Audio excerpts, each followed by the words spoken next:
ఊరాల యూట్యూబ్ ఛానల్కి మరోసారి స్వాగతం. నేను ప్రతి వీడియోలో చెప్తున్నట్లుగా సబ్స్క్రైబ్ చేసుకోకుండా చాలామంది ఛానల్ చూస్తున్నారు. వాళ్ళు దయచేసి సబ్స్క్రైబ్ చేసుకోండి. సబ్స్క్రైబ్ చేయడానికి ఎట్లాంటి డబ్బు చెల్లించాల్సిన అవసరం లేదు. లైక్, షేర్, కామెంట్లు చేయండి. వారానికి 3 వీడియోల మీద హైప్ బటన్ నొక్కండి. హైప్ బటన్ నొక్కటం ద్వారా యూట్యూబ్లో మొదట మన వీడియోలు కనపడే అవకాశం ఉంటుంది. దాని ద్వారా ఎక్కువ మంది చూసే అవకాశం వస్తుంది. తర్వాత ఛానల్ని సపోర్ట్ చేయాలనుకున్న వాళ్ళు జాయిన్ బటన్ ద్వారా ఛానల్ని సపోర్ట్ చేయొచ్చు. విషయంలోకి వస్తే, పంజాబ్ అండ్ హర్యానా హైకోర్టు 2 రోజుల క్రితం ఒక తీర్పు ఇస్తూ డిఏ పెన్షనరీ బెనిఫిట్స్ చెల్లింపుల మీద కీలకమైన ఉత్తర్వులు ఇచ్చింది. అసలు తగాదా ఏంటి అని మనం ఒకసారి చూస్తే, పంజాబ్ ప్రభుత్వం, పంజాబ్ రాష్ట్ర ప్రభుత్వ ఉద్యోగులకి కేంద్ర ప్రభుత్వం డ్యూ ఉన్నట్టే 1/1/2016 నుంచి వేతన సంఘం డ్యూ ఉంది. అయితే 6వ వేతన సంఘాన్ని పంజాబ్ రాష్ట్ర ప్రభుత్వ ఉద్యోగుల కోసం 24/12/2016 ఏర్పాటు చేసింది రాష్ట్ర ప్రభుత్వం. ఈ 6వ వేతన సంఘం పంజాబ్ ప్రభుత్వానికి తన రిపోర్ట్ని 30/5/2021 ఇచ్చిందంటే దాదాపు 3.5 సంవత్సరాలు టైం తీసుకున్నారు. తరువాత పంజాబ్ మంత్రివర్గం ఈ నివేదికని ఆమోదించి 5/7/2021 ఉత్తర్వులు కూడా ఇచ్చింది. Revised pay scales, rules notify చేస్తూ. తర్వాత దీన్ని మళ్ళీ 20 సెప్టెంబర్ 2021 తను ఇచ్చిన రూల్స్ని మళ్ళీ అమెండ్ చేసింది. అయితే 1/1/2016 నుంచి రివైజ్డ్ పే స్కేల్స్ అమలు కావాలి, అలాగే రివైజ్డ్ డిఏ ప్యాటర్న్ అమలు కావాలి, రివైజ్డ్ పెన్షనరీ బెనిఫిట్స్ ఉద్యోగులకి చెల్లించాలి. అలాగే సేమ్ ప్యాటర్న్ అవలంబించే పంజాబ్ రాష్ట్ర ప్రభుత్వ రంగ సంస్థలు, బోర్డులు, కార్పొరేషన్ ఉద్యోగులకు కూడా ఇది అమలు చేయాల్సి ఉంది. వీళ్ళు 1/1/2016 నుంచి మొన్న 13 ఫిబ్రవరి 2025 ఈ అరియర్స్, డ్యూస్ అన్ని చెల్లించాలని రాష్ట్ర మంత్రివర్గం, పంజాబ్ రాష్ట్ర మంత్రివర్గం తీర్మానాన్ని కూడా మంత్రిమండలి ఆమోదించింది. అయినా ఈరోజు వరకు వాళ్ళకి అరియర్స్ కానీ, pensionary benefits, revised pay scales మీద కానీ పేమెంట్ చేయటం జరగల.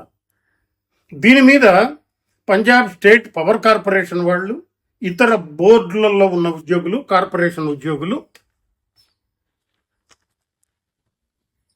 దీన్ని హైకోర్టు దృష్టికి తీసుకెళ్ళి 1/7/2015 వీళ్ళకి లాస్ట్ డిఏ చెల్లింపు జరిగింది.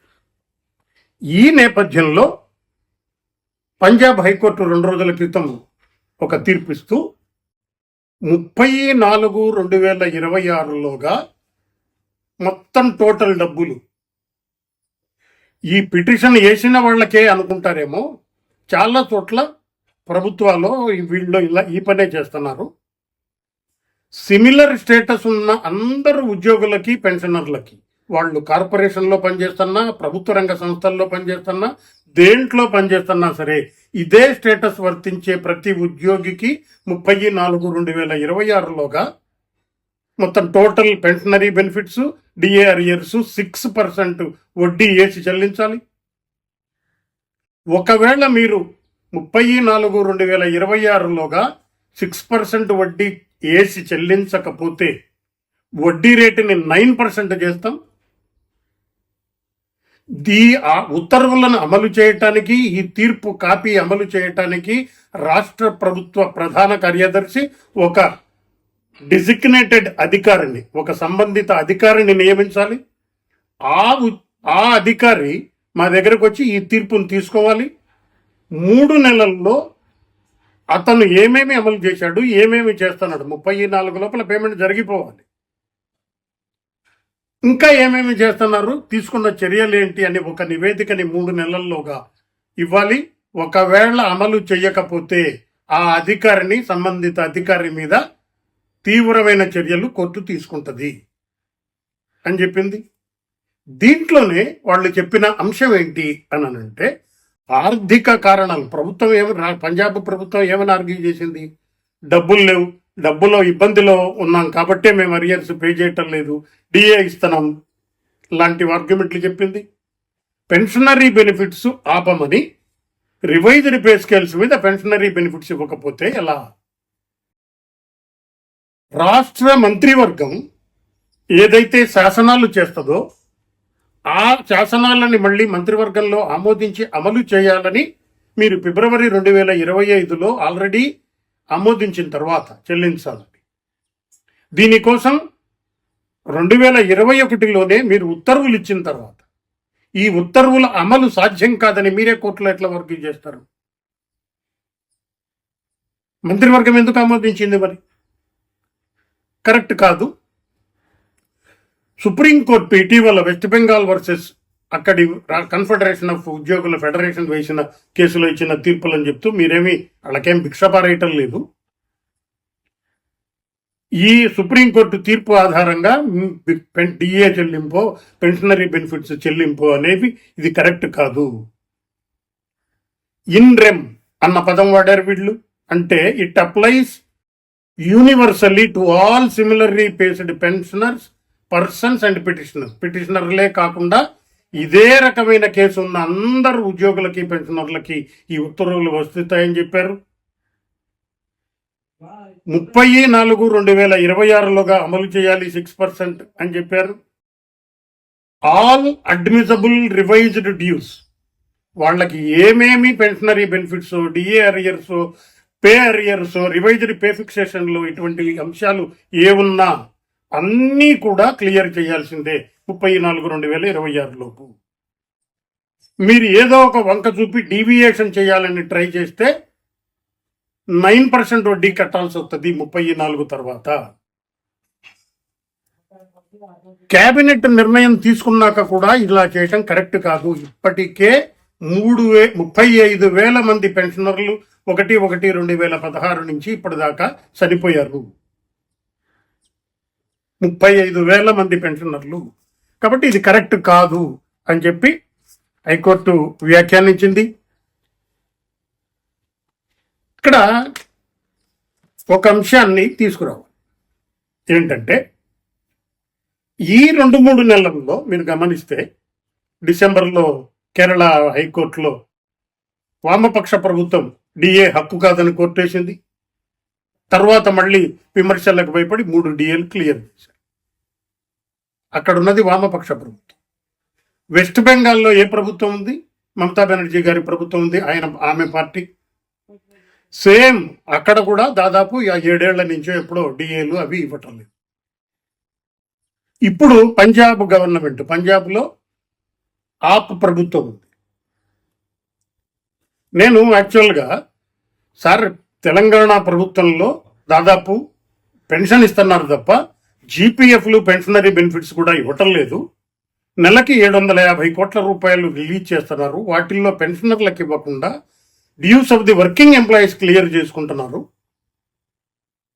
దాన్ని ఆర్థిక మంత్రి గారి దగ్గరికి వెళ్తే 750ని 1000 కోట్లు చేస్తారని నెల నెల రిలీజ్ చేసే సిస్టమ్ అని చెప్పారు. అయినా పెన్షనరీ బెనిఫిట్స్ క్లియర్ కావటంలా. 60 మందికి పైగా పెన్షనర్లు సూసైడ్ చేసుకున్నారు. ఈ అంశం చెప్పండి అంటే ఇది కాంట్రవర్సీ అవుద్ది, రాజకీయ పరంగా చూస్తారు అని నేను ఇప్పటిదాకా పెట్టను. ఎందుకు అనంటే ప్రభుత్వ ఉత్తర్వులని, ప్రభుత్వం చెల్లింపులు చేయకపోవటాన్ని, పెన్షనర్లని భారంగా పరిగణించటాన్ని రాజకీయ పార్టీలుగా ఎందుకు చూస్తారో నాకు ఇప్పటికీ అర్థం కాదు. ఆంధ్రప్రదేశ్ ప్రభుత్వం కూడా దాదాపు 2 ఏళ్ల నుంచి పెన్షన్ ఇస్తున్నారు, అరియర్స్ రావటం లేదని చెప్తారు. ఇక్కడ అదే పరిస్థితి.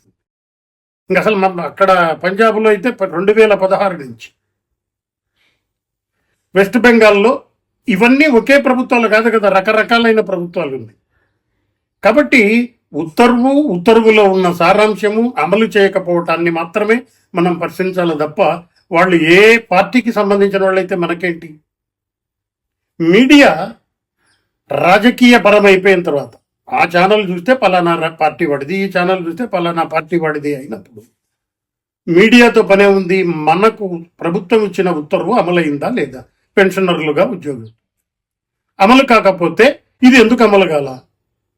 దానివల్ల పెన్షనర్లకు ఉద్యోగులకు జరిగే నష్టం ఏంటి అనేది బేరీ చేసుకోకుండా మా పార్టీ వాళ్ళని తిడతారా, మా పార్టీ వాళ్ళని విమర్శ చేస్తారా అనుకుంటే అది కరెక్ట్ అయిన విధానం కాదు. కాబట్టి రీసెంట్గానే సుప్రీంకోర్టు ఏమో మమతా బెనర్జీ గారి దాని మీద కూడా ఇదే రకమైన ఉత్తర్వులు ఫలానా తేదీ లోపల పే చేయమని ఇచ్చారు. 5/2/2026లో వచ్చింది ఆ తీర్పు. ఇప్పుడు పంజాబ్ అండ్ హర్యానా హైకోర్టు 34/2026 లోపల మొత్తం ఇమ్మని చెప్పింది. మరి తెలంగాణకి ఆంధ్రాకి సంబంధించిన యూనియన్లు ఈ చెల్లింపుల పెండింగ్ 2 ఏళ్ళు 3 ఏళ్ళు పట్టే విషయంలో ఏమి చర్యలు తీసుకుంటారో కూడా మనం చూద్దాం.